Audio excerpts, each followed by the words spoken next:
યુવા દોસ્તો, પત્રકાર મિત્રો, ઉપસ્થિત આપ સર્વે, આજે મિત્રો આપણે અત્યારે લોકસભાની ચૂંટણીની તારીખ આપણી આવી ગઈ છે 7 પહોંચે એટલે હજુ 45 દિવસ આપણે ચૂંટણીના બાકી છે. આપણે કઈ સમય ખૂબ ઘણો લાંબો સમય આપ્યો છે. મારા વખતે મેં વિધાનસભા એક દિવસ જ આપ્યો છે. દરેક વિધાનસભા ચૂંટણીમાં એક સભા જ કરી હતી. ખૂબ લાંબો સમય આપ્યો છે. આપણા ઉમેદવાર જ્યારે આપણને મળવા માટે આવ્યા છે, વોટ માટેની માંગણી કરવા આવ્યા છે, આશીર્વાદ મેળવવા આવ્યા છે, અને અહીં બેઠેલી સમગ્ર ટીમ તમને બધાને વિનંતી કરવા આવી છે. તમે જે છો ને અહીં જે બેઠા છે એ બધાને બેહાડતા તમે બધા જ સમાજમાંથી ઉપસ્થિત થોડી તલી સંગઠનના આગેવાનો, સરકારના આગેવાનો, સમાજના આગેવાનો તમે બધા અહીં બેહાડ્યા છે. અને બેહાડનાર પણ તમે જ છો. ગ્રામ પંચાયતની ચૂંટણી હોય, તાલુકા પંચાયત, જિલ્લા પંચાયત હોય, ધારાસભા હોય, લોકસભા હોય, તમે જ મહેનત કરો છો, તમે જ મતદાન કરાવો છો અને તમારા દ્વારા એ બધાને બેહાડો. અત્યારે મિત્રો લોકસભાની ચૂંટણી 7 પહોંચે થવાની છે. હજુ આપણે ફોર્મ ભરવાની પણ વાર છે. ફોર્મ ખેંચવાની તારીખને પછી તો ચૂંટણી માટેના 12 દિવસ જ રહેશે. આજે હવારમાં જ ઉમેદવારનો પ્રવાસ હતો. ઉમેદવાર તમને વ્યક્તિગત ક્યાંક ક્યાંક મળ્યા હશે. આજે ચૂંટણી પ્રચાર, કાલે આમ તો મિત્રો ભાભર, કટાવ, ધાબ, ખાખીજી એની જગ્યાથી ચાલુ કર્યો હતો.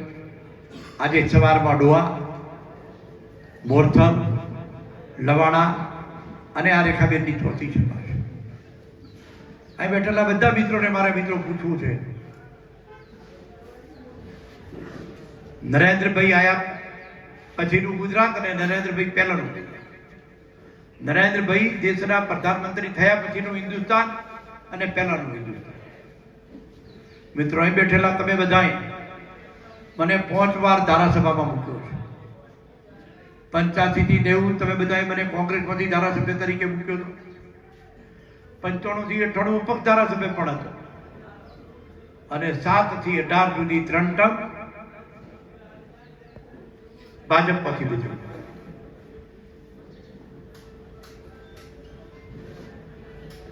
નરેન્દ્રભાઈ આયા પહેલા મિત્રો રાજેન્દ્ર આઝાદી મળ્યા ને, સ્વરાજ મળ્યા ને 75 વર્ષ થયા.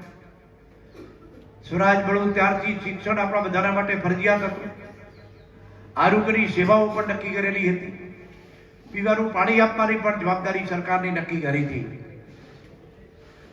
અહીં બેઠેલા આપણે બધા મિત્રો, આપણે બધા તો નપાણિયા હતા. અત્યારે આમ લીલા સફેદ કપડામાં બેઠા છો ને, હવારા નાઈ ધોઈ તૈયાર થઈ નીકળી પડ્યું તો ખબર છે કેટલા દિવસે નાતા હતા? યાદ છે? તમને ખુદને પૂછું છું, દીકરાઓને નથી પૂછતો.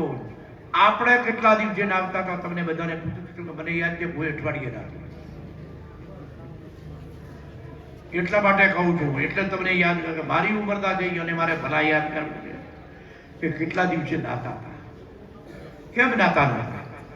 જો પીવાનું પાણી નહીં, હું કહું છું કે આપણે નપાણિયા, પીવાનું પાણી નતું. જ્યાં લોકો પીવા માટે પાણી માંગતા હતા. મારો 40 બહુટાનો ખેડૂત એટલે કે 200 વીઘોનો ખેડૂત પણ ચોકડી પહોંચતો હતો. નર્મદાનું કોઈ સપનું પણ સેવ્યું નતું. મિત્રો 85 થી 90 કોંગ્રેસમાં ધારાસભ્ય હતો. મને એમ હતું નર્મદા કદી આપવાની જ નહીં, નર્મદાની વાતો થતી હતી, પણ સરકાર એના વિશે કશું વિચારતી નથી. કોઈ પણ દેશમાં, રાજ્યમાં પહેલો મુખ્યમંત્રી હોય કે ખેડૂતો માટે, પ્રજાજનો માટે નર્મદા બંધની ઊંચાઈ વધારવા માટે નરેન્દ્રભાઈ ઉપવાસ પર બેઠા. બંધની ઊંચાઈ વધી અને મિત્રો નર્મદાના નીરાયા અને જે હુકી ભટ્ટ ધરતી હતી એ લીલુડી ધરતી બની. અહીં તમે જે પૂર્વ પટ્ટાવાળા છો ને, બધા પાણી માંગો છો. મિત્રો પાણી એટલે માંગો છો, જો કોંગ્રેસનું શાસન હોત તો પાણી મોંઘો જ પણ નહીં ભાઈ પહોંચા. પાણી મોંઘો જ પણ નહીં. અત્યારે જે તળાવ ભરવાનો છે ને, એ તળાવ કોંગ્રેસના શાસનમાં ન ભરો. હું 95 સુધી કોંગ્રેસમાં હતો. એક પરબતભાઈ નહીં, ઉત્તર ગુજરાતના બધા જ આગેવાનો ખડાના હાઈ લેવલનું પાણી બનાસ અને ધરોઈમાં નાખવાની માંગણી કરતા. એ વખતે કોંગ્રેસના આગેવાનોએ અમને બોલાવીને કીધું કે ભાઈ પાણી માંગવાનું બંધ કરો, પાણી આપી શકવાની. જે કોંગ્રેસે પાણીની માંગણી અમારી પાસે બંધ કરાવી હતી, ત્યારે ઉત્તર ગુજરાતમાં ફડવીસ નરેન્દ્ર મોદી નથી ખેડૂતોએ પાણી માંગ્યું, નથી આગેવાનોએ માંગ્યું, નથી પ્રજાએ માંગ્યું. માંગ્યા વગર સુજલામ સુફલામ કરી અને એમાંથી નીકળતી સુજલામ સુફલામ